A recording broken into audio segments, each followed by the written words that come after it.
Բարի լույս։ Փոխանակում ենք թղթերով, եթե դուք էլ ունեք տանը ինչ-որ թղթեր, կարող եք դուք էլ փոխանակվեք, որտեղ այսօր թուղթ փոխանակելու միջազգային օրն է։ Բարի լույս, մայիսի 16-ն է արդեն եւ բացի դրանից, որ թուղթ փոխանակելու օրն է, աշխարհի ուղիղ կեսը պլյուս մինուս այսօր շատ ուրախ է, որտեղ Բարսան 3 դարձավ չեմպիոն։ Մնացած կեսը տխուր է կարծես թե։ Այո, եւ ես այսօր մտածում էի հագնել Բարսելոնայի մարզաշապիկ։ Հետո հասկացա, որ ես հագնելու եմ։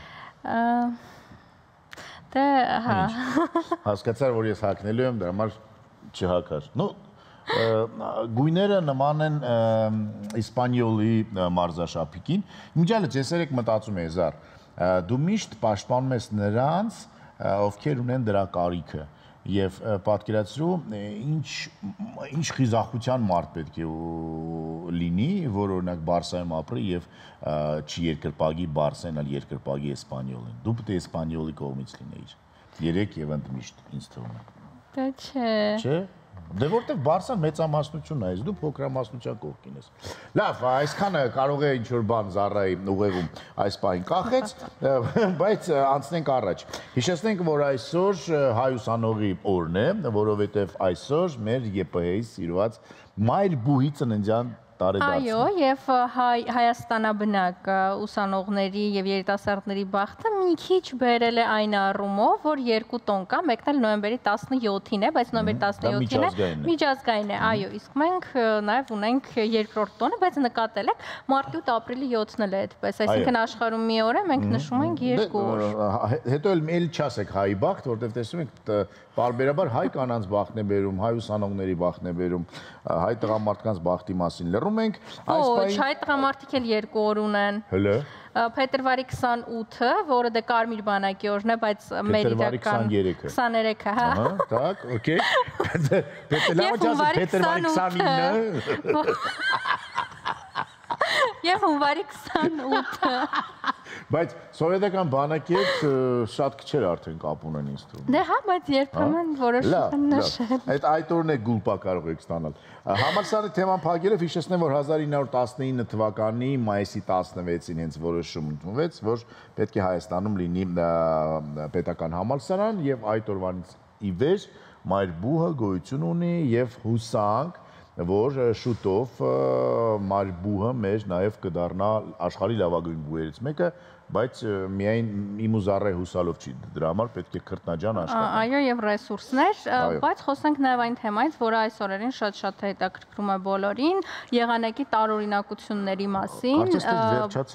Հիդրոմետրը տեղեկացնում է, որ անձրևները դեռ չեն դադարելու, բայց օդի ջերմաստիճանը կբարձրանա։ Իհարկե մենք այսօրվա ընթացքում դեռ կանդրադառնանք եղանակին ավելի մանրամասն, այս պահին այսքաններ ինֆորմացիան, իսկ հիմա առաջարկում շարունակենք մեր եթերը եւ լսենք լավ երաժշտություն։ Համ լսենք, համ դիտենք։ Այո։ Գնացինք։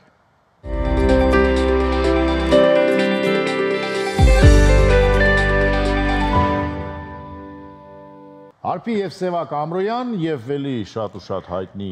դեմքեր, որոնք որ կապ ունեն Շանթի հետ եւ առհասարակ մեր առօրյայի հետ տեսահոլովակում էին, իսկ հիմա ժամանակն է, որ խոսենք, այո, մեր հովանավորի մասին։ Ոչ մի պահ։ Մեր հովանավորն է Stark ապրանքանիշը, որը ներկայացնում է Stark լվացքի թերթիկները։ Սա հիանալի այլընտրանք է ծանր տուփերով լվացքի փոշիներին եւ գելերին։ Թերթիկներն ապահովում են խորը մաքրություն, ինչպես գունավոր, այնպես էլ սպիտակ։ Հագուստի համար առանց լրացուցիչ, սպիտակեցնող եւ փափկեցնող նյութերի։ Stark լվացքի թերթիկները ամբողջովին լուծվում են ջրում, եթե անգամ այն սառն է։ Հարմար են նաեւ ձեռքի լվացման համար, չեն պարունակում ֆոսֆատներ եւ պարաբեններ, էկոլոգիապես մաքուր եւ կենսաքայքայվող են։ Նորարարություն, որը կլավացնի լվացքի որակը, չիփչացնի հագուստը, կխնայի ջուրը եւ էլեկտրականությունը։ Պարզապես տեղադրեք այս թերթիկները լվացքի մեքենայի թմբուկի մեջ եւ վերջ։ Թերթիկների օգտագործման ողջ ուղեցույցը կգտնեք հենց տուփի վրա, իսկ գնումների համար կարող եք զանգահարել 044 84 81 01 հեռախոսահամարով կամ իհարկե կարող եք ձեռք բերել ձեր սիրելի ուրեմն Stark պարագաները, Ozon եւ Wildberries մեր սիրելի marketplace-ներից։ Իսկ հիմա անցնենք եղանակին ավելի կոնկրետ։ Խոսենք եղանակի մասին, մայիսի 16-ի գիշերը հանրապետությունում սպասվում են տեղումներ եւ ամպրոպ, տեղ-տեղ հորդառատ անձրևներ, հնարավոր է նաեւ կարկուտ, օրվա մնացած ժամերին ամենուրեք կնկատվի առանց տեղումների եղանակ, օդի ջերմաստիճանը առաջիկա 3 օրերին կբարձրանա 7-ից 10 աստիճանով, Երևանում օրվա ընթացքում սպասվում է առանց տեղումների եղանակ, ցերեկը +20, +22 աստիճան կլինի։ Դա նշանակում է, որ բոլոր այն մարդիկ, որոնք որ ունեն ճնշման տատանում, ծնկների ցավեր, եղեք ավելի ուշադիր, որովհետև այս 2 օրը կունենաք էլի համ ծնկների ցավեր, համ ճնշման տատանում։ Հետո արդեն ամեն ինչ ընկնելու է տեղը եւ կարծես թե ամառը գալիս է շատ արագ։ Մինչդեռ անցյալ եւ նախանցյալ տարի այս ժամանակ արդեն բավականին շոկ էր եւ շատ ու շատ տղամարդիկ արդեն կարճ շալվարներով են, ներողություն, կարճ տաբատներով են, այդպես է հայերեն։ Կիսատաբատներով են։ Կիսատաբատ։ Շորտերով, այդ կերպ ասած։ Կիսատաբատ։ Կարճ տաբատ չի կարելի ասել։ Հա, կիսատաբատներով էին շրջում քաղաքում։ Այս պահին միայն էքստրեմալներ են կիսատաբատներ կրում եւ զառը։ Так, իսկ հիմա եղանակի տեսություն, էլ ավելի մանրամասն, որ հասկանանք, որտեղ կարելի է կիսատաբատները հանել գոնե ասենց թափ տալ, իսկ որտեղ չի կարելի դեռ։ Գնացինք։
Մենք վերադարձանք տաղավար, այսպիսին էր եղանակը, այսինքն այսպիսի եղանակ ենք ունենալու, բայց հաջորդ լուրը, որի մասին մենք հիմա խոսելու ենք, ինձ մի քիչ անհանգստացնում է։ Մի քիչ լարում է, այո, որովհետև մայիսի 17-ից կատարվելու է երթևեկության կազմակերպման փոփոխություն Մոսկովյան փողոցում, Նալբանդյան փողոցից դեպի Աբովյան փողոց հատվածում առանձնացվելու է հանրային տրանսպորտի համար հատուկ գոտի, առանձին գիծ, այո, որտեղ եթե մենք մտնենք, չլինենք հանրային տրանսպորտ, մեզ կտուգանեն։ Դժվար մենք լինենք հանրային տրանսպորտ, մենք կտուգանենք։ Ես ուղղակի ուզում եմ դիմել նաև հանրային տրանսպորտի վարորդներին, սիրելի հանրային տրանսպորտի վարորդներ։ Եթե դուք ունեք առանձին գիծ, ինչի՞ եք մտնում մեր գիծը, չէ՞ որ մենք էլ ունենք մեր գծիկները։ Եվ անարդար է, երբ որ մենք մտնում ենք այն գիծ մեզ տուգանում են, իսկ իրենք որ գծով ցանկանում քշում են։ Նախ մենք չգիտենք նրանց տուգանում են թե ոչ։ Չէ, եթե տուգանեն, այդքան առատորեն չէին հայտնվի բոլոր գծերում։ Դե, գիտեք, եկեք ես քաղաքային տրանսպորտի վարորդներին մի քիչ պաշտպանեմ, շատ դեպքերում լինում են, որ կան մարդիկ, որոնք որ լավ չեն տեսնում ըստ երևույթի, եւ օրինակ իրենց մեքենան կարող են թողնել ճանապարհի մեջտեղին, այդ ճանապարհի մեջտեղին, այսինքն ավտոբուս այդ գծի վրա։ Դե խոսքը այդ դեպքերի մասին չէ։ Եկեք հարգենք միմյանց։ Էլ ինչ փոփոխություն փոփոխություններ են եղել։ Հանրային տրանսպորտի երթուղիների ուղեգծերը կկազմակերպվեն նախկին Խանջյան-Նալբանդյան, Իսահակյան-Աբովյան փողոցների փոխարեն Խանջյան-Մոսկովյան-Աբովյան փողոցներ հետագծով, ինչպես նաև Խանջյան-Նալբանդյան, Մոսկովյան փողոցների խաչմերուկում կարգելվեն ձախ շրջադարձերը Խանջյան փողոցից դեպի Նալբանդյան փողոց և Մոսկովյան փողոցից դեպի Նալբանդյան փողոց։ Բա Խանջյան փողոցից Նալբանդյան փողոց ոնց պետք է գնանք։ Պետք է գնանք վերևով Մոսկովյանից թեքվենք, այնտեղից գնանք Աբովյանի պուրակ, հա, նոր թեքվենք։ Դե հա, եթե շրջադարձը արգելվում է այդ հատվածում։ Բենզին ասում են էժանացել է, բայց ավելի շատ ենք ծախսում փաստորեն։ Բայց հուսանք գոնե սա ինչ-որ կերպ կնպաստի ավելի թեթևացմանը։ Դա եմ ուզում հասկանամ, այս մարդիկ, որ այս ամեն ինչը որոշում են, ինչ են մտածում, տենց ասում են, իրանց սենց փորձենք, դրանք կարող է խցանում չլինի, հա, հետո էլի է խցանում լինում, ասում են, տղեկ, ոնց որ սխալվեցինք, եկեք նորից թեթ բերենք։ Չգիտեմ, ես հույս ունեմ, որ մի օր ես գիտեմ, որ օրինակ հիմա AI-ը կարող է լավ ամեն ինչ հաշվարկի, այսինքն AI-ին տալիս ես, վճարով AI-ին, անվճարին չէ։ 4-ին, այո։ Չգիտեմ, 4-ին թե 5-րդին, վճարով AI-ին տալիս ես ուրեմն քաղաքի բոլոր փողոցները, այսինքն ճիշտ քարտեզը, տալիս ես մեքենայի քանակությունը, տալիս ես այդ լուսավարդ, թե լուսափոր, լուսափորների։ Լուսափորիկների այդ քարտեզները նորից եւ ժամանակը եւ նա հաշվարկում է թե ինչպես է պետք անել։ Եվ աշխարհի շատ քաղաքներ հենց այդպես են վարվում։ Հա։ Ասում են որ լուսափորիկ չի, լուսացույց, դե լուսափորն էլ լուսափորիկն էլ լավ էլի, մարդկա փորիկ ունի, ասում է լուսափորիկ։ Լավ, վերջը, ինձ թվում է որ մեզանց խելացի մարդիկ դրանցով զբաղվում են, բայց ոչ միշտ է դա իրենց մոտ ստացվում։ Մենք շարունակենք լուրերը եւ ասենք, որ արդեն հայտնի են հունիս ամսվա տոնական եւ ոչ աշխատանքային օրերը, իսկ այդպիսիք ցավոք չկան տոների եւ հիշատակի օրերի մասին օրենքով։ Հայտնի է, որ դրանք չկան։ Բայց ունենք երեխաների իրավունքների պաշտպանության օրը, որը նշվում է հունիսի 1-ին, այդ օրը կիրակի է, բայց ամեն դեպքում, եթե անգամ աշխատանքային օր լիներ, դա ոչ աշխատանքային չի համարվում։ Այսինքն, ոչ աշխատանքային չի, հա։ Ամեն դեպքում ոչ աշխատանքային չէ, բռնադատվածների հիշատակի օրը նշվում է հունիսի 14-ին, այդ օրը, այո, նույնպես աշխատանքային օր է, այնպես որ հունիս ամիսը աշխատել եւ աշխատել։ Այո, երեխաները, որոնք որ քննություն են հանձնել հանձնեն քննությունները, որոնք որ արդեն կվայելեն ամառվան արձակուրդները, ամառային նրանց իհարկե նախանձում ենք մի քիչ։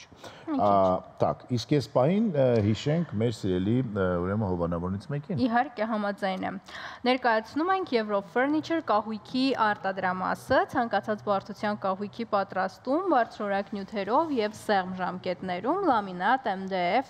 ներկած MDF, ընտրեք ու հաշված օրեր անց վայելեք ձեր երազանքների խոհանոցն ու հյուրասենյակը, ննջասենյակն ու միջանցքը։ Բացի այդ, Eurofurniture կահույքի սրահ զբաղվում է առանձնատների եւ հյուրատների կահավորմամբ, իսկ հասցեն Նիկողայոս Տիգրանյան 27, հեռախոսահամար 094 094 165։ Կահավորեք ձեր բնակարանը Eurofurniture-ի հետ։ Կահավորեք ձեր բնակարանները, միջև հիմա չեմ կարող հասկանալ, ինչի Խանջյանից չի կարելի այլևս վաղվանից։ Այսօր գնամ երկու անգամ ձախ ֆռամ տից։ Մտնեմ։ Այսօր չէ, 17-ից։ 17-ից կտուգամ եմ, այսօր երկու անգամ գնամ, վաղվանից արդեն այլ ճանապարհներ պետք է ընտրեմ։ Դե լավ, հուսանք ինչ արվում է ի նպաստ մեր սիրելի մայրաքաղաքի երթևեկության թեթևացման։ Մարդկանց համար ես կասեի։ Այո, պետք է ամեն ինչ լինի մարդակենտրոն, չէ՞։ Համաձայն եմ։ Անկամ գովազդը։ Գովազդ շանթի եթե։ Գնացինք։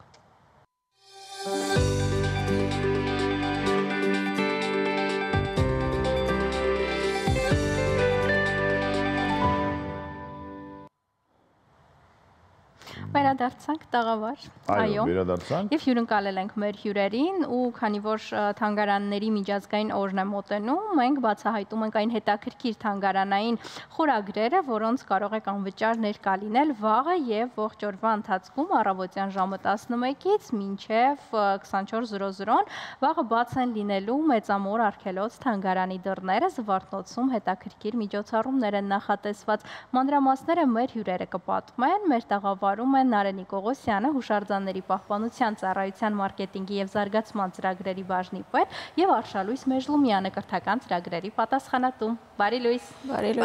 Բարև ձեզ, բարև ձեզ։ Այս երկու օրը պետք է լավ քնեք, որ հետո չքնեք։ Այո, առավոտ շուտ արթնացրել ենք, ներողություն ենք խնդրում։ Դե պատմեք, ինչով է գրավելու այս տարի մեր թանգարանները եւ ինչու մարդիկ պետք է գան հենց այնտեղ։ Յուրաքանչյուր տարի, ինչպես գիտեք, արդեն անցկացվում են թանգարանի միջազգային օրվան եւ թանգարանի գիշերվան նվիրված միջոցառումներ եւ մեր պատմամշակութային արգելոց թանգարանների եւ պատմական միջավայրի ծառայությունը նույնպես սիրով միանում է այս նախաձեռնությանը համաեվրոպական եւ մեր արգելոց թանգարաններում տարաբնույթ միջոցառումներ են անցկացվելու, արդեն նշեցիք մեծամորը, որ իսկապես արժե այցելել միայն նրա համար, որ տարածաշրջանի ամենահին, ամենավաղ գտնված ոսկու կոլեկցիան է հավաքածուն այնտեղ ցուցադրված, իսկ թանգարանային գիշերվա շրջանակում ոչ գիշերը, այլ հենց 18-ին ժամը 14-ին, 2-ին պոետիկ հնագիտություն խորագրով միջոցառում ունենք, օրինակ այդ միջավայրում գեղեցիկ թանգարանային հնչելու են մեր դասականների համոսահյան, սևակ ստեղծագործություններ եւ ոչ միայն Նաև մենք ունենք երկուշաբթի օրը հենց այս միջոցառումների շրջանակում ամսի 19-ին ճարտարագիտության եւ ճարտարապետության եւ շինարարության համալսարանի Հայաստանի ազգային համալսարանի հետ համագործակցությամբ ցուցահանդես ունենք հենց այնտեղ ամսի 19-ին ժամը 12-ին ցուցադրության այսպես առանցքը հայտնի ճարտարապետ Թորոս Թորամանյանի այսպես չափագրություններն են արևմտյան եւ արևելյան Հայաստանում արված հուշարձանների բացառիկ լուսանկարները, որոնք պահվում են, որ անձնական ֆոնդը հենց գտնվում է մեր ծառայությունում, ցուցադրվել է դրանից նաեւ Թորոս Թորամանյանի գիտական, հետազոտություններից։ Միջոցառումներ ունենք ամսի 17-ին եւ 18-ին Զվարթնոցի տաճարում, մի խոսքով մեր բոլոր արգելոցները, Գառնին, բնականաբար ամենաայցելվող եւ մնացած բոլոր արգելոցները մեր պատրաստ են սիրով հյուրընկալելու մեր այցելուներին եւ այսպես պարգևելու անմոռանալի տպավորություններ, քանի որ իսկապես այլ բան է պարզապես տեսնել, խոսել, ինչքան էլ որ բացառիկ գեղեցիկ լուսանկարներ լինեն, այլ բան է, երբ դու այցելում ես եւ տեղում հենց այդ միջավայրի մի մասնիկն ես դառնում։ Այնպես որ սիրով համեցեք, բոլորին հրավիրում ենք սիրով։ Իսկապես շատ կարեւոր է սա, իսկ դեպի Գառնի ճանապարհը վերանորոգման ընթացքում է, այո, բայց այնուամենայնիվ անցանելի է, այսպես ասենք, դե բայց արժի հասնել նույնիսկ այդ ճանապարհով գիշերային Գառնին, այդ գիշերային լուսավորությամբ Գառնին վայելելու համար կարծում եմ։ Եվ Գառնին էլ է անվճար լինելու այդ օրը։ Այո, մեր բոլոր արգելոց թանգարանները անվճար մուտք տրամադրելու են այցելուներին ամսի 17-ին առավոտյան ժամը 10-ից մինչ կեսգիշեր 12-ը եւ հաջորդ օրը ամսի 18-ին առավոտյան ժամը 10-ից մինչև 18-ը։ Շատ լավ։ 2005 թվականից է մեկնարկել թանգարանային գիշերը որպես միջոցառումների շարք, այսինքն այս տարի հոբելյանական 20-րդ տարին է։ Հետաքրքիր է հոբելյանական լինելու առթիվ ինչ որ զուգահեռ այլ նախագծեր, այլ գուցե կրթական ծրագրեր կան, թե ամեն տարվա նման է ստարել անցկացվում։ Այսպես ասեմ, գուցե ընդհանուր գերատեսչության մակարդակով կլինեն հոբելյանական ավելի այսպես կոնկրետ խոշոր միջոցառումներ, մեր մասով մենք հաշվի առնելով պարզապես, որ կրթական ծրագրերը նոր սերնդին թանգարան տանելու այսօր լավագույն միջոցներն են, որովհետև մենք գիտենք ցավոք սրտի այդ բոլոր թանգարանների առջև այսօր կա այդ մարտահրավերը, ինչպես երիտասարդ նոր սերնդին հետաքրքրել տանել դեպի թանգարան ու բացի ամենատարբեր ցուցադրություններից մշտական, չգիտեմ, ժամանակավոր ամենատարբեր միջոցներն են կիրառվում վիրտուալ իրականություն, չգիտեմ, գերժամանակակից տեխնոլոգիաների կիրառում եւ այլն, բայց այս ամենը իհարկե մի կողմ, բայց կրթական ծրագրերը իսկապես առանձնահատուկ դեր նշանակություն կարող են ունենալ նոր սերնդին կապելու թանգարանին, երբ որ երեխաները ավելի ակտիվ ինչ-որ ծրագրի միջոցով մասնակից են դառնում, հենց այցելում են թանգարան, ծանոթանում են եւ այլն ու ինչ-որ գործողություն են անում, հա, այնտեղ սա արդեն ավելի երկարատև հոգեվոր կապ է ստեղծում կարծես թանգարանի հետ ու մենք այո ունենք մեր յուրաքանչյուր արգելոց թանգարանի եւ արգելոցի համար հատուկ մշակած կրթական ծրագրեր, որոնք իսկապես մեծ պահանջարկ ունեն եւ առանձնահատկությունն այն է, որ նաեւ դրանք բավականին մատչելի են։ Իսկ կրթական ծրագրերի մասին ավելի մանրամասն Աշան ներկայացնի թերևս։ Ուրեմն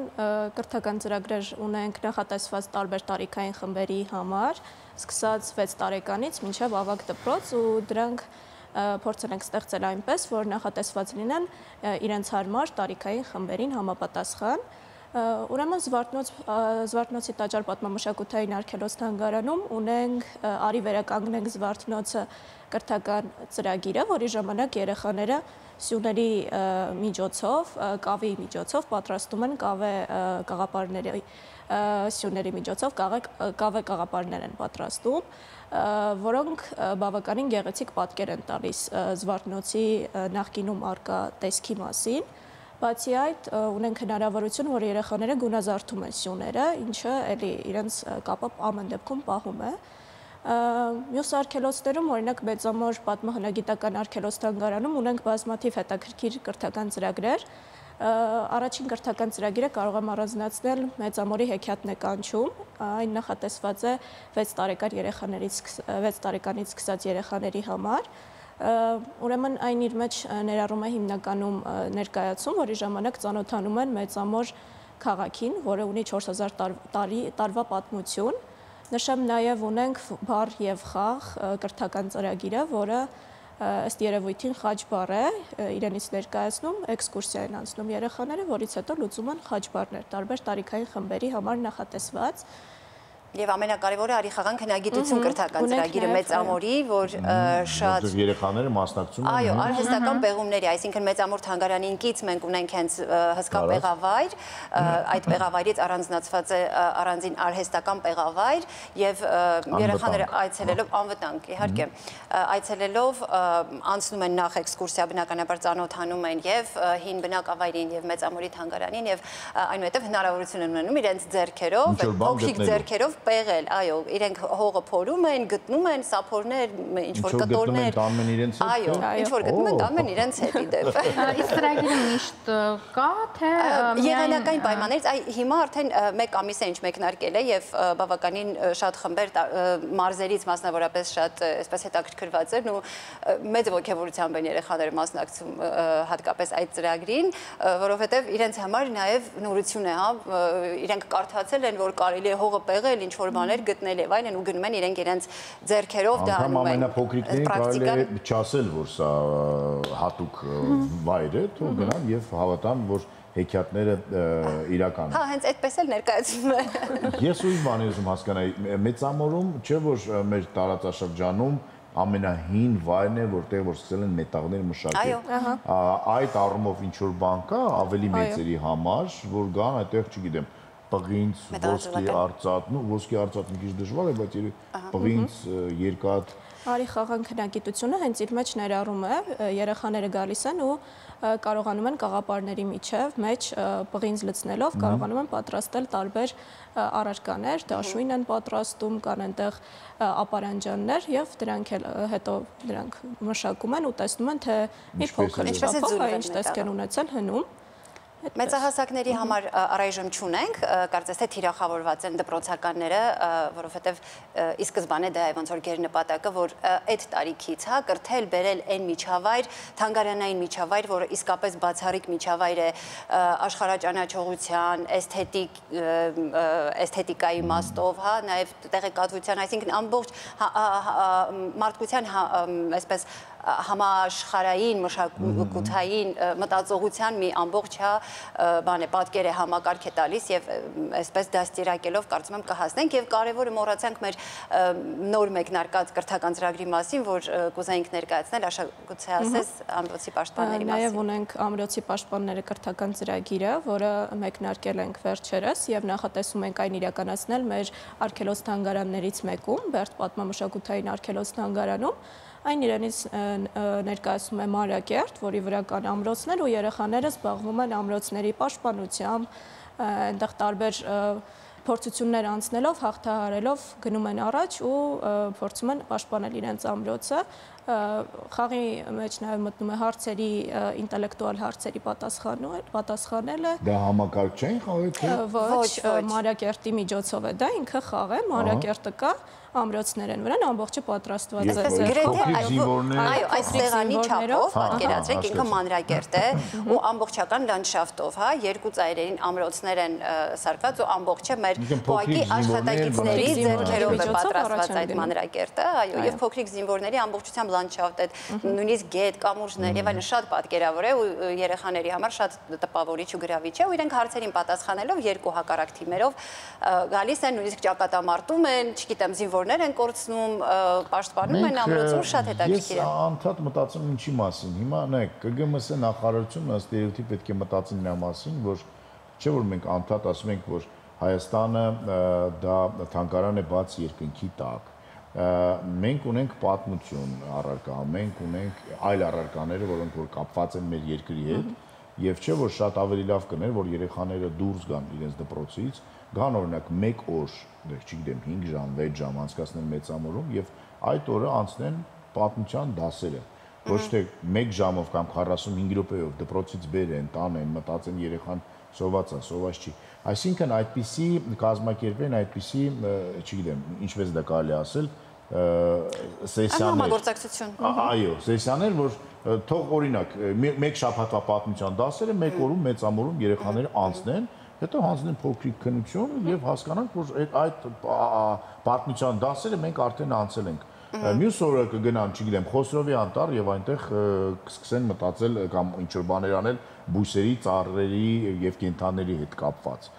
Եվ դա ավելի տպավորիչ կլինի եւ ավելի շատ գիտելիք կտա մեր երեխաներին, քան այն, ինչ որ իրենք անում են դասարանում եւ տարին մեկ անգամ 1 ժամով կազմակերպում են մեծամոր գալը ու այդ ցավոք սրտի այդ 1 ժամը որ շատ հետաքրքիր է անցնում մեծամորում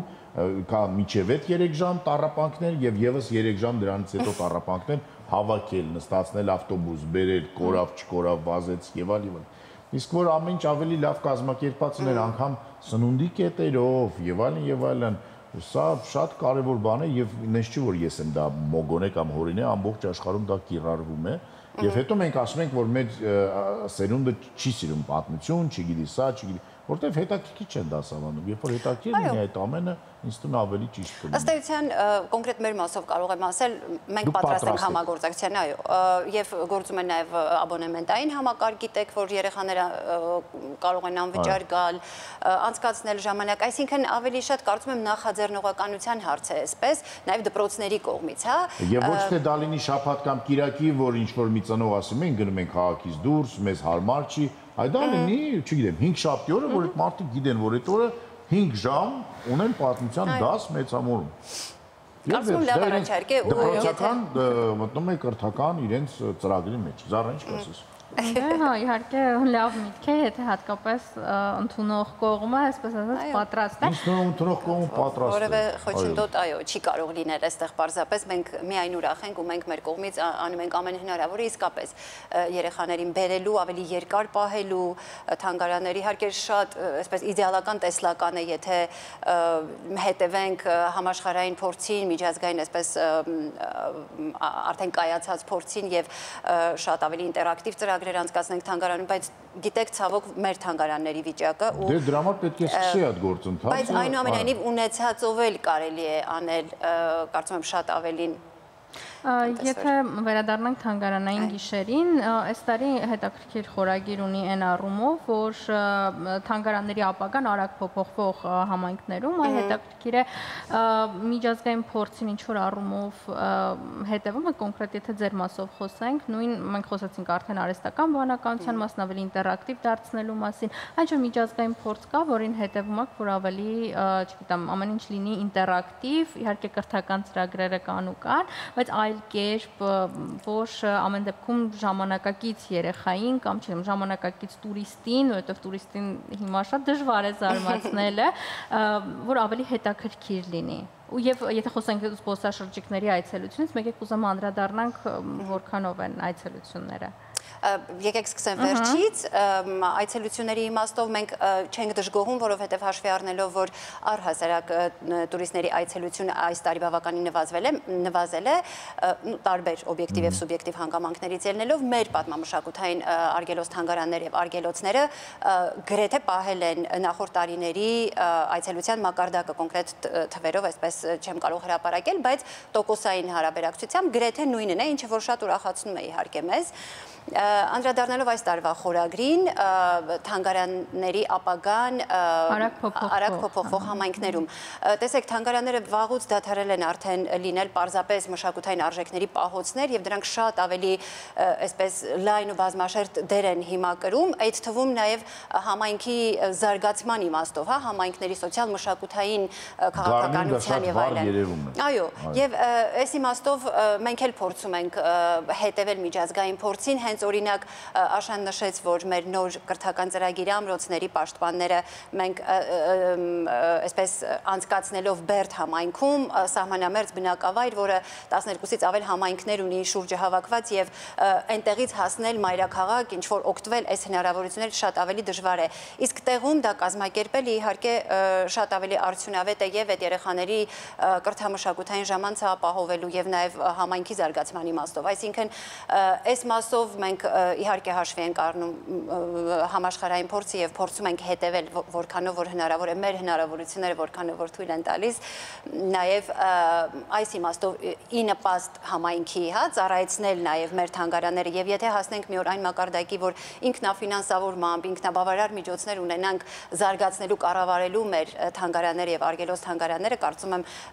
շատ ավելի լավ ծրագրեր կարելի է մշակել որոնք որտեղ ներգրաված կլինեն հենց համայնքները եւ այսպես սոցիալ-մշակութային կյանքը շատ ավելի կբարելավի։ Բայց մի նկատառում էլ կարելի անել որպես սոցցանցում ակտիվ մարդ, շատ դեպքերում այս վերջին շրջանում իհարկե մի քիչ փոփոխվել է, բայց նույն թանգարանների, չգիտեմ, արգելոց թանգարանների սոցցանցային էջերը իրենք կարող էին առավել ակտիվ, առավել հետաքրքիր բայց վստահաբար հիմա մարքեթինգի, հիմա PR-ի դարաշրջանը, digital marketing-ի դարաշրջանը եւ իրականում շատ կարեւոր է նաեւ սոցցանցերը, որովհետեւ նույն մի քանի վայրկյանանոց reel-ը կարող է ավելի շատ ներգրավել, ավելի բարձրացնել ճանաչելիությունը։ Այս առումով ձեր էջերը ակտիվ են, թիրախավորում եք դա։ Այո, իհարկե մենք ուշադրության կենտրոնում ենք պահում եւ բավականին ակտիվ գործող Facebook-յան համենայն դեպս էջը մեր բավականին ակտիվ է, օրվա մեջ ոչ մեկ հրապարակումով եւ անընդհատ մեր նորություններով, կրթական ծրագրերով կիսվում ենք եւ չենք էլ փորձում թերագնահատել, հա, սոցցանցերի դերը եւ ասեմ բավական, հա, այդ տեղեկացվածության մանավանդ կրթական ծրագրերի մասով այդ հետադարձ կապը հենց սոցցանցերի միջոցով է ավելի շատ, թեպետ տարբեր ուրիշ միջոցներ, գործիքներ ենք օգտագործում, կիրառում, բայց հուսամ, որ այո, շատ ավելի ակտիվ մեր Facebook-ում կարող եք մեզ գտնել ԿԳՄՍ նախարարության պահպանության ծառայություն ՊՕԱԿ եւ կարող եք հետեւել մեր նորություններին, սիրով մասնակցել մեր ծրագրերին։ Դե ինչ, եւս մեկ անգամ շնորհավորում ենք, հորդորում ենք բոլորին լինել ակտիվ այս երկու օրվա ընթացքում եւ ոչ միայն, իսկ ԿԳՄՍ նախարարությանը միգուցե մյուս տարի սեպտեմբերի 1-ից ինչ որ փոփոխություններ նաեւ դպրոցական ծրագրերում, որոնք որ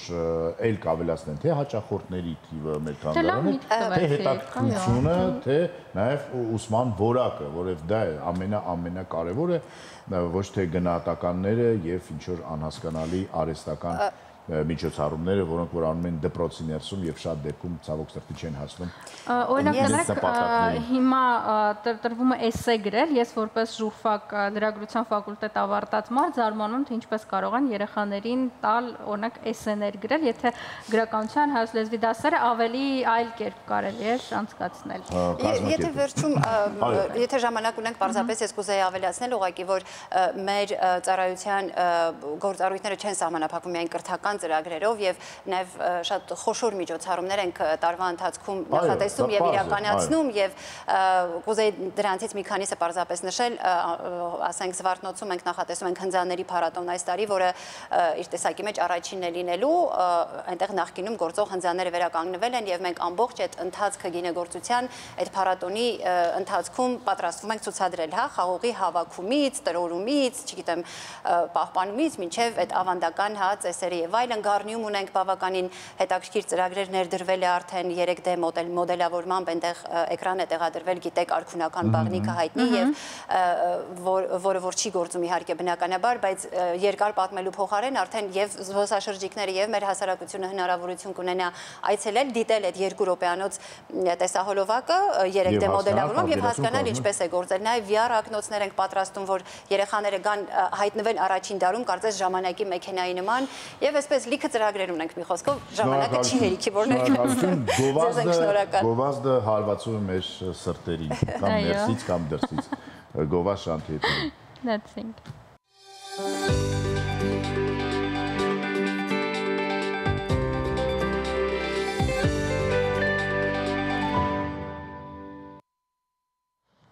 Վերադարձանք գովազդից հետո եւ եւս մեկ անգամ ուզում ենք բոլոր հայ ուսանողներին շնորհավորենք եւ գիտեք ուսանողությունը լավ բան է իհարկե, որովհետեւ կյանքիդ ամենա վառ տարիներն են իհարկե երիտասարդ, երբ որ դու ինչ-որ բան ես ուզում քեզ համար բացահայտես եւ շատերը այս տարի փորձում են որոշել թե ուր են օրինակ ուզում ընդունվել եւ դեռ չգիտեն։ Դե հա ու մի բան էլ ուսանողական տարիներին շատ խնդիրների կարող ենք բախվել, որոնք հետո իմ օրինակով եմ ասում, ժպիտով կարող ենք հիշել։ Իհարկե իմ ժամանակ մի քիչ այլ կերպ էր ուսանողական կյանքը, հիմա չգիտեմ ինչպես է, բայց բլոգերից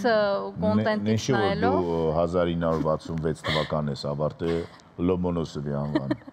Դե ոչ, բայց հիմա որ բլոգերներին ուսանող նայում ենք, մի քիչ ավելի ուրիշ է կյանքը ու ես միշտ զարմանում եմ, որովհետև այն թվականներին իմ մաքսիմալ բյուջեն 500-ից 700 դրամ էր մի ամբողջ օրվա համար։ Հա, բայց այն վաղվա 500 դրամը մի համեմատվի այսօրվա անգամ 5000-ի հետ ինձ։ Դա 2016-14 թվականներն էր, բայց հիմա ավելի սենց երևի աշխատանքն է ավելի շատ, չգիտեմ, այս տարիների ընթացքում շատ բաներ են փոխվել։ Իմ ուսանողական տարիները 90-ից 95 թվականներ անցյալ դարի։ Ասածս ինչ է, ես առաջարկում հիմա մենք գնանք եւ ծանոթանանք, եթե ծանոթ չեք Ամերիկայի Միացյալ Նահանգների լավագույն բուհերի հետ, հետաքրքիր ինֆորմացիա հենց նոր գտա, որ լավագույն աշխարհի լավագույն բուհերի տասնյակում այս վերջին ուրեմն 15 տարվա մեջ անընդհատ 4 ամենակիչը համալսարան Ամերիկայի Միացյալ Նահանգներից, Մասաչուսեթսի համալսարանը, Օքսֆորդը եւ Ստենֆորդը եւ Կալիֆոռնիայի համալսարանը։ Օքսֆորդը դա Անգլիայում է, այո։ Ամեն դեպքում ծրագրերը շատ են եւ հնարավորություն կա, օրինակ ես կրթական ծրագրով ուսումս շարունակելու հնարավորություն ունեցել եմ եւ շարունակել եմ Միացյալ Նահանգների Իլինոյի համալսարանում, Նևադա նահանգում է, այնպես որ ծրագրերը շատ են, հարթակը մեծ է եւ լավ փնտրելու դեպքում, ակտիվություն ցուցաբերելու դեպքում վստահ եմ այն համալսարաններից մեկում կարող եք հայտնվել, որոնց մասին հիմա մենք պատրաստվում ենք խոսել։ Գնանք Ամերիկա եւ տեսնենք թե ինչ լավ համալսարաններ ունենք եւ հուսով ենք, որ Ամերիկայի մայրաքաղաքի ամենահայտնի հեռուստաընկերություններից մեկում այս պահին իրենց առավոտյան եթերում երկու ամերիկացի գեղեցկուի եւ ոչ այդքան գեղեցիկ անձնավորություն ուղարկում են իրենց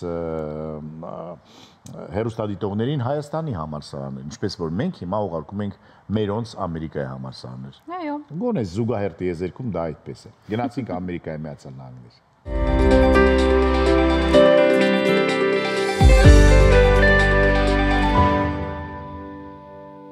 Կարող եք երազանք պահել 11-ից 11 րոպե։ Ինչ երազանք ունես պարգի հետ կապված, Զարա, ուզում երասեիր։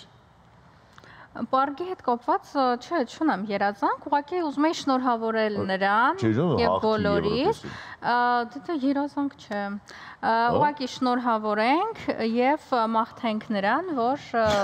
նա հաղթի Եվրատեսիլում եւ Եվրատեսիլը բերի Հայաստան։ Նոր հասկացա, փաստորեն դրա համար չենք հաղթում մենք։ Որովհետև ես երազանք չեմ պահում։ Որովհետև Զարան ոչ մի անգամ երազանք այդպեսի չի պահում։ Լավ, այսօրվա մի երազանքը 11-11 է, կնվիրեմ սիրով Պարգին եւ երազանք կպահեմ 11-12 արդեն։ Ինչևէ ես երազանք պահեցի եւ հուսամ կկատարվի ու Պարգը կհաղթի։ Ես ուզում եմ որ քո երազանքը անպայման կատարվի, դրա համար բերել եմ քեզ վերալիցքավորվող ուրեմն մարտկոցներ։ Այո, եւ խոսենք մեր հովանավորի մասին, Star կապրանքանիշի, որը ներկայացնում է USB 2A եւ 3A տեսակի վերալիցքավորվող մարտկոցները։ Սա հիանալի խնայող եւ արդյունավետ այլընտրանք է մյուս բոլոր 1.5 վոլտ մարտկոցների համեմատ։ Վերջին սերնդի Star USB մարտկոցների լիցքավորումը կատարվում է USB-C լիցքավորմամբ։ Պարզապես միացրեք դրանք ձեր համակարգչի, նոթբուքի կամ մեքենայի ցանկացած USB-C վարդակից եւ վերջ, այլևս ստիպված չեք լինի ձեր երեխայի խաղալիքի, հեռակառավարման վահանակի, անլար մկնիկների ու այլ սարքավորումների համար անընդհատ մարտկոցներ գնել։ Stark USB մարտկոցների ամբողջ լիցքավորման համար ընդամենը 30 րոպե կպահանջվի։ Խնայեք ձեր գումարը, ինչու ոչ նաև բնություն ու շրջակա միջավայրը, ժամանակը եւ ձեռք բերեք Stark լիցքավորվող մարտկոցները։ Գումարների համար, գնումների համար ձեր գումարները կարող եք ծախսել զանգարից հետո։ Զանգահարում եք 044 84 81 01 հեռախոսահամարին եւ պատվիրում եք ձեր ուզած ուրեմն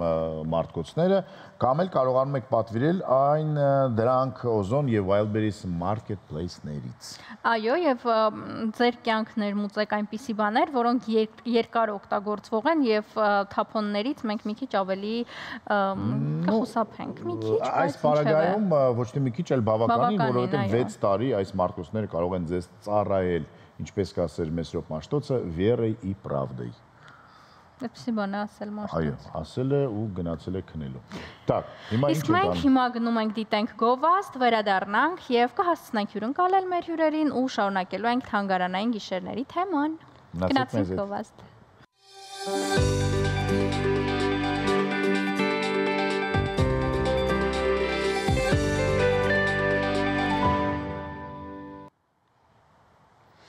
Վերադարձանք տաղավար եւ շարունակում ենք խոսել թանգարանային գիշերների մասին։ Թանգարանների միջազգային օրը նշվում է ամսի 18-ին եւ այդ արդիվ 2005 թվականից նշվում է թանգարանային գիշերը։ Մեր երկրի 100-ից ավելի թանգարաններ միացել են այս գեղեցիկ միջոցառմանը, ներկայացնելով լավագույն նոր ցուցադրությունները։ Եթե որոշել եք օրինակ գնալ Մատենադարան, ապա դա կարող եք անել անվճար, իհարկե ժամը 18:00-ից հետո։ Մատենադարանի այդ օրվա, այո, վաղվանից։ Եվ Մատենադարանի հետաքրքիր ծրագրերի մասին եւ այդ օրվա հատուկ ծրագրերի մասին մեզ կպատմեն մեր հյուրերը Արթուր Պետրոսյանը, Մատենադարանի ավագ վերականգնող, եւ Հայկ Հակոբյանը, Մատենադարանի ավագ գիտաշխատող։ Բարի լույս։ Բարի։ Ուրեմն գովազդի ժամանակ մենք լռել ենք, որ ձեզ չտայինք այն հարցերը, որ հիմա տալու ենք։ Չէ, դες կթվար, որ հարցերին պատասխանել եք եւ էլ չեք պատասխանում։ Նախ եկեք հասկանանք ինչ նոր բաներ եք կարողանալու տեսնել Մատենադարանում, եթե օրինակ Մատենադարանում եղել ենք վերջին անգամ 1 տարի առաջ։ Իմաստ կա էլի գալու ինչ որ նոր բաներ բացահայտելու, թե հին ու բարի Մատենադարանն է մեր։ Ողջունում եմ ձեզ։ Չէ, բնականաբար Մատենադարանում միշտ տեսնելու նոր բան տեսնելու առիթ լինում է, որովհետև պարբերաբար ցուցադրություններ են փոխվում, այսպես 6 ամսյա ժամկետով անընդհատ որոշ սրահներ նոր ցուցադրություններ են բացվում եւ բնականաբար այցելուները 6 ամիսը մեկ պետք է գնալ Մատենադարան, ես հասկացա։ Կոնե։ Այո, եւ միշտ հետաքրքիր ցուցադրություններով նոր Այս գիշեր, այս թանգարանային գիշերն ընթացքում ինչ որ բաներ կարող են իմանալ ինչ լինելու։ Այո, մենք կազմակերպում ենք գիտության եւ հավատքի միջև տանց սուրբը ցուցադրությունը, որը Մատենադարանի գիտաշխատողների, մեր գործընկերների տարիների էքսպեդիցիոն աշխատանքի արդյունքն է։ Այսինքն մենք ուսումնասիրել ենք մեր գյուղերում գտնվող տանց սուրբ ձեռագրերը, որոնք պաշտամունքային ձեռագրեր են, թվայնացրել ենք դրանք, ուսումնասիրել ենք եւ դրանցից մի քանիսը, իհարկե լուսանկարների տեսքով զուգորդված մատենադարանյան զուգահեռներով, այսինքն մատենադարանյան ձեռագրերով ցույց ենք տալու այդ օրը։ Այսինքն բոլոր այցելուները ունենալու են մի հետաքրքիր ցուցադրություն տեսնելու հնարավորություն, որի շնորհիվ ցույց ենք տալու գիտության եւ հավատքի կապը եւ որ դրանք իրար չեն հակասում։ Մարդկանց կյանքում եւ առօրյայում։ Այո։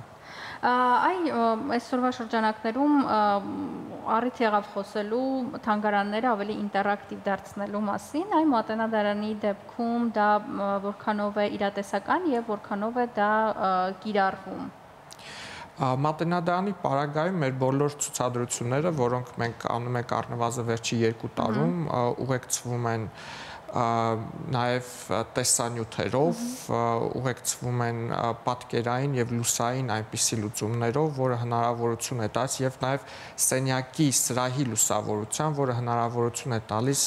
այցելուին ընկղմվելու այն միջավայրի եւ այն տպավորությունների մեջ, որի նպատակը մենք ունեցել ենք։ Այսինքն ժամանակակից լուծումներ իհարկե կան եւ այդ ուղղությամբ աշխատանքները ավելի ու ավելի ակտիվանում են եւ ավելի մեծ աշխատանքներ են տարվում։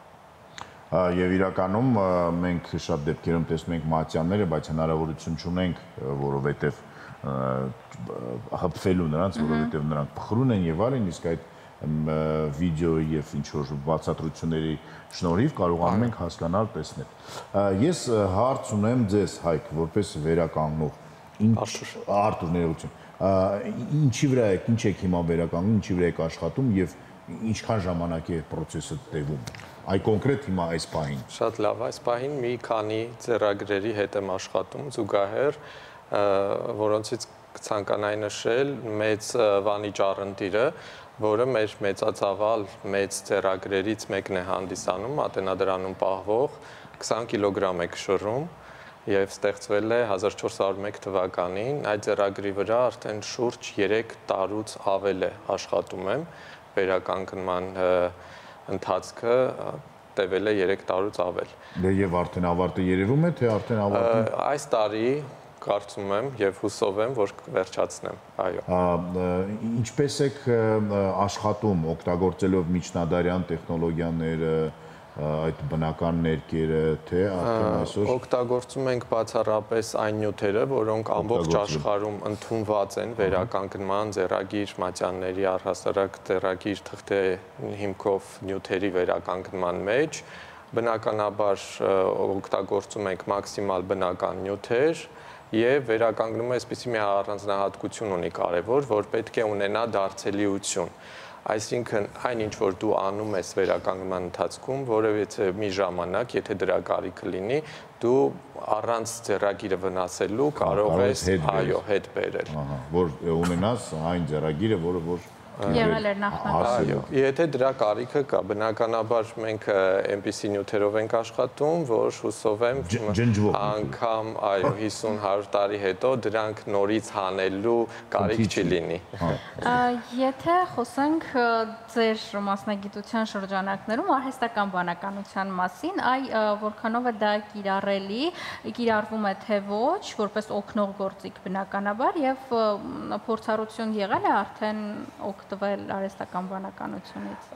Նման մի փորձառություն մի քանի տարի առաջ գերմանացի մեր գործընկերները փորձեցին մեզ օգնել մի ձեռագրի վերականգնման շուրջ, որը ամբողջությամբ այսպես վնասվելուց կարծես puzzle-ի էր վերածվել եւ ամբողջ տեքստը խառնվել էր, իրենք ունեին մի հատուկ ծրագիր սկանավորելով, որը կարողանում էր այդ եզրերը իրար մտապահելով, նկարելով, փորձել արդեն արհեստական բանականության միջոցով հավաքել բայց իրենց այդքան էլ չհաջողվեց։ Ճիշտ չհավաքեց։ Այո, որովհետեւ մարդու գործոնը, այո, մեր վերականգնող մասնագետը նույն ժամանակահատվածում մինչև այդ ծրագիրը փորձում էր վերականգնել այդպես թվային տարբերակով, արդեն ինքնուրույն կարողացավ հավաքել։ Ակամայից հիշեցի դեպքը, որը որ տեղի ունեցավ 70-ական թվականներին, երբ որ Թեհրանում Ամերիկայի Միացյալ Նահանգների դեսպանատունը գրավել էին, ամերիկացի ուրեմն աշխատակիցները փորձել էին շրեդերներով կտրտել իրենց թղթերը եւ հետո մի քանի տարի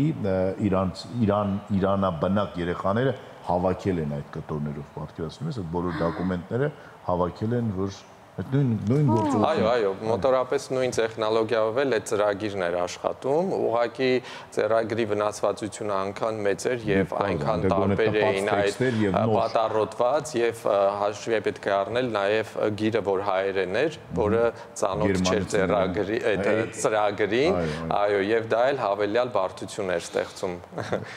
Ինչ նոր բաներ կան Մատենադարանում, ինչ նոր գնումներ միգուցե, ինչ նոր նվիրատվություն, ինչի մասին կարող եք բարձրաձայնել արդեն եւ որն է ամենա սպասվածը միգուցե այս վերջին տարիների ընթացքում։ Մատենադարանը վերջի մի տարում 20-ից ավել միավոր ձեռագրեր եւ ձեռագիր պատառիկներ, ինչ որ մասեր են նվեր ստացել, որոնցից ամենահիշվողը թերևս դա հանրայնացվել է 15-րդ դարի մի ավետարան է, որի գրիչը կամ արտագրողը եւս մի ձեռագիր ունի Մատենադարանում եւ այսպիսով այդ մարդու երկու արտագրած ձեռագրերը այժմ գտնվում են այո Մատենադարանում։ Ինչ վերաբերում է ձեռքբերումներին, ապա թերևս ճիշտ տարած կլինեմ, եթե ասեմ, որ Մատենադարան միշտ բաց է նաեւ եթե իրեն առաջարկեն գնել ձեռագրեր։ Վերադառնալով մեր ցուցադրությանը, ես կցանկանայի շեշտել, որ ցուցադրությունը դա արվում է մի ծրագրի շրջանակներում, դա հայ-իտալական համատեղ պրոյեկտ է, որը ֆինանսավորում է մեր Բարձրագույն կրթության եւ գիտության կոմիտեն, եւ այդ ծրագրի շրջանակներում Արթուրի եւ նրա գործընկերների դերը բավականին մեծ է լինելու, որտեղ Մատենադարանը պատրաստ են նաև մասնավոր հավաքածուներում մեր քաղաքացիների ձեռագրերը վերանորոգել եւ բուժել առանց որևէ ակնկալիքի, առանց որևէ ինչ որ նկարտումների ձեռագրի սեփականության նկատմամբ։ Այսինքն Մատենադարանը այս ցուցադրությամբ եւ այս թեմայով եւ այս դրամաշնորհով հայտ է ներկայացնում լինելու մեր քաղաքացիների մոտ, որոնց նախնիները ցեղասպանության ժամանակ ձեռագիր են փրկել եւ բերել հասցրել ներկայիս Հայաստանի Հանրապետության տարածք եւ դա նաեւ մեր Մատենադարանի եւ մեր պետության երախտագիտության դրսևորումն է, որ այդ ձեռագրերը վերջի 100 տարի այդ մարդիկ աչքի լույսի պես պահել են եւ մենք պատրաստ ենք եւ դրանք ուսումնասիրել եւ գիտական շրջանառության մեջ դնել եւ վերանորոգել։ Եթե խոսենք վերադառնանք ավելի ճիշտ ցուցադրությանը, որը նախատեսվում է գիտություն եւ հավատք, ինչպես է միտքը հղացել այդպիսի ցուցադրությամբ ներկայանալ, ինչ որ աշխատանքներ են եղել, որոնք ցանկություն է եղել ներկայացնել, եթե մի քիչ նախապատմությունից եւ տարված աշխատանքներից խոսենք, որտեղ իսկապես հետաքրքիր ցուցադրություն է, որտեղ կա կարծրատիպ, չէ, որ գիտությունը եւ հավատքը իրար հակասում են։ 20-րդ դարում է այդ կարծրատիպը ծնվում ինձ։ Այո։ Միջև ձեր աթեիստական այո մտայնությունների հորձանուտում։ Գիտեք, Հայաստանի գյուղերում տարբեր գործերով պտտվելիս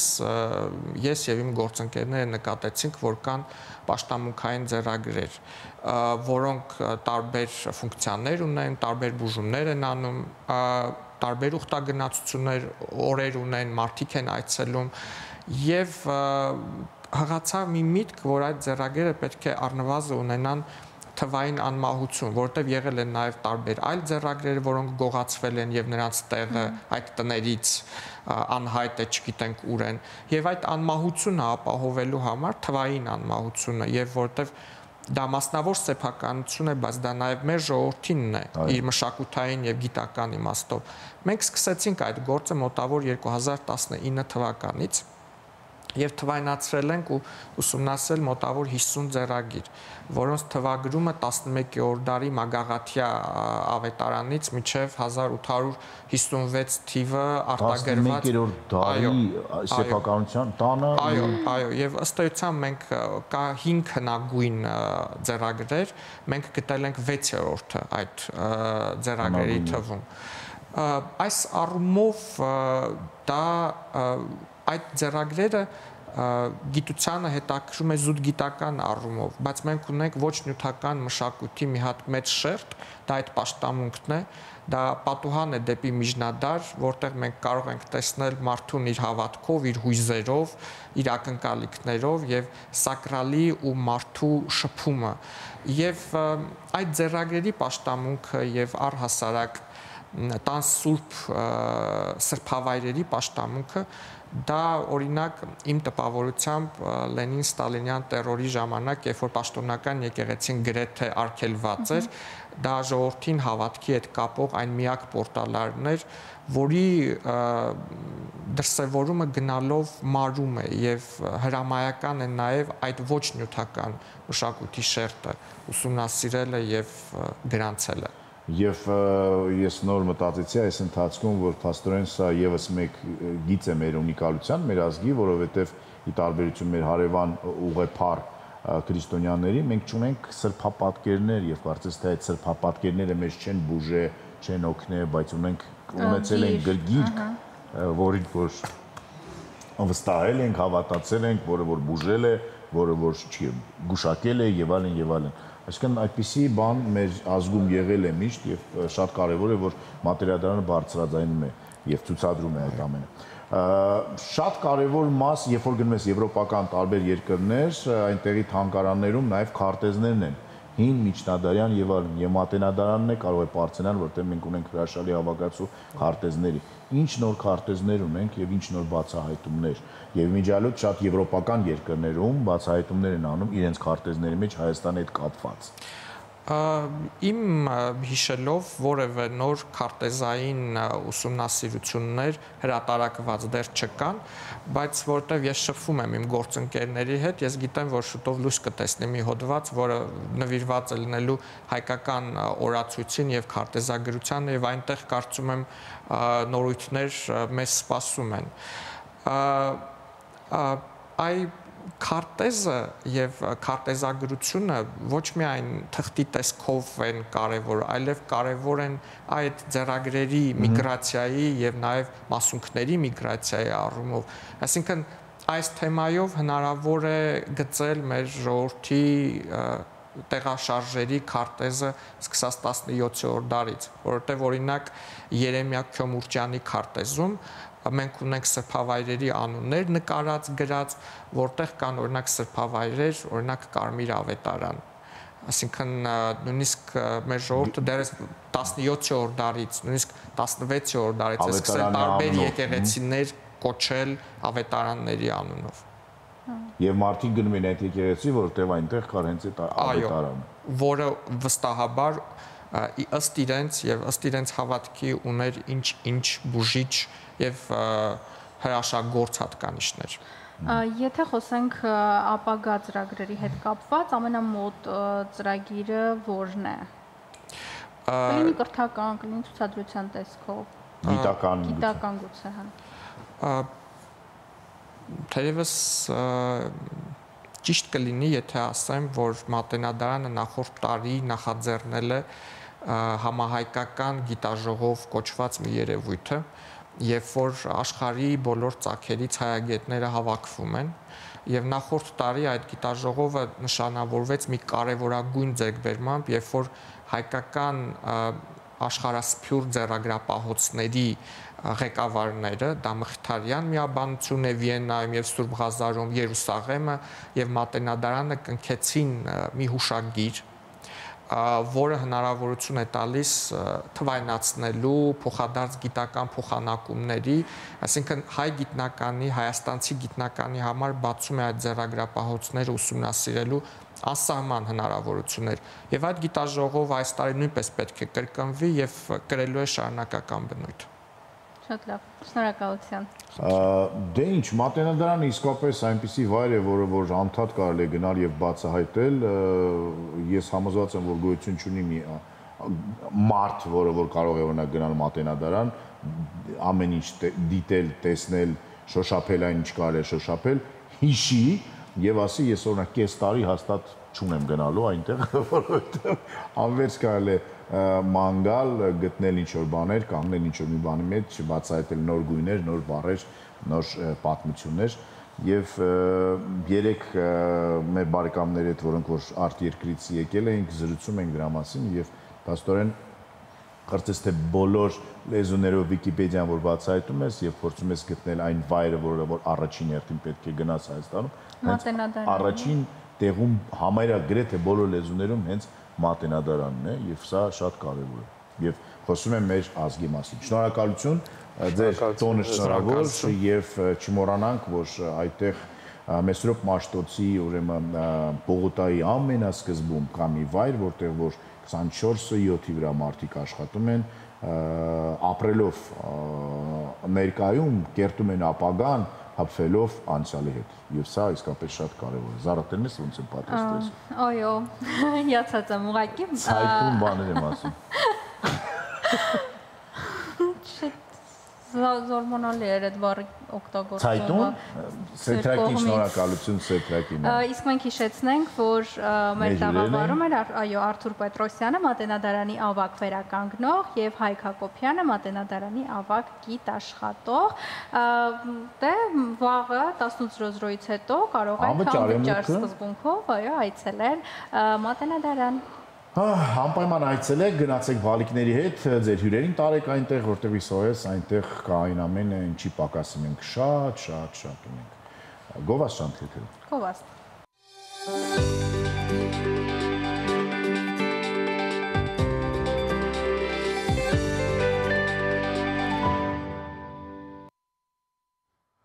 Վերադարձանք տաղավար, հիմա ձեզ ենք ներկայացնելու մեր հովանավորին Eurofurniture կահույքի արտադրամասը, ցանկացած բերդության կահույքի պատրաստում բարձրորակ նյութերով եւ սեղմ ժամկետներում, լամինատ MDF, ներկված MDF, ընտրեք ու հաշված օրեր անց վայելեք ձեր երազանքների խոհանոցն ու հյուրասենյակը, ննջասենյակն ու միջանցքը։ Բացի այդ Eurofurniture կահույքի սրահը զբաղվում է առանձնատների եւ հյուրատների կահավորմամբ։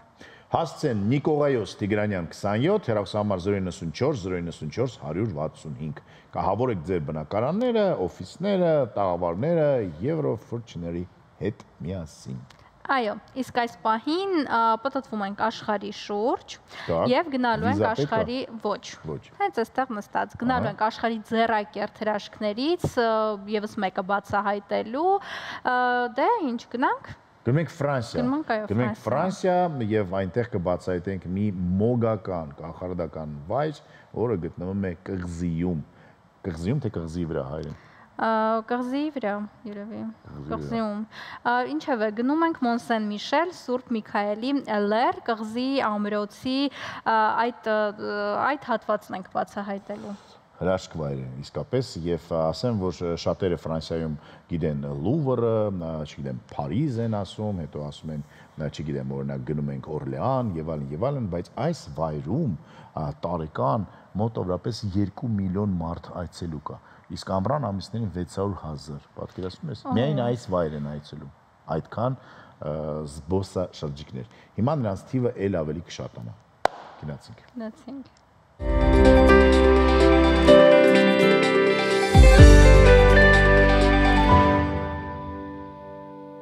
Վերադարձանք Ֆրանսիայից եւ ստրեսա չէ, որ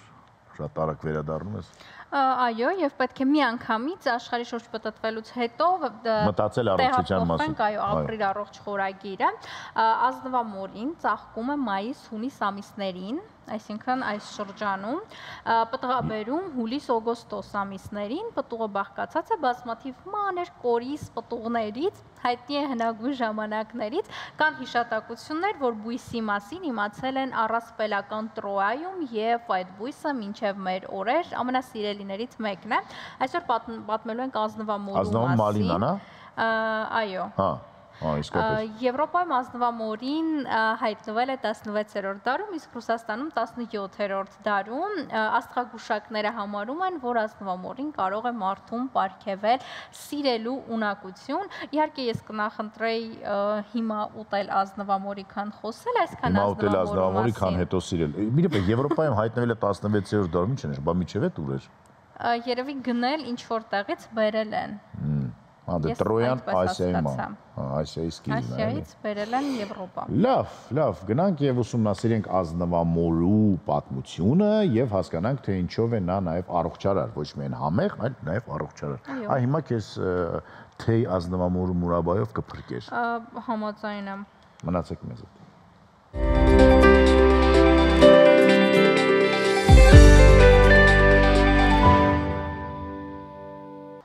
Ամառային կոկտեյլի բաղադրատոմսի մեջ պաղպաղակ եկար, թե ոչ։ Այո, անպայման։ Կաց, սպիտակ պաղպաղակ։ Եվ ազնվամորի իհարկե իմ առողջական վիճակը ինձ թույլ չի տա այսօր։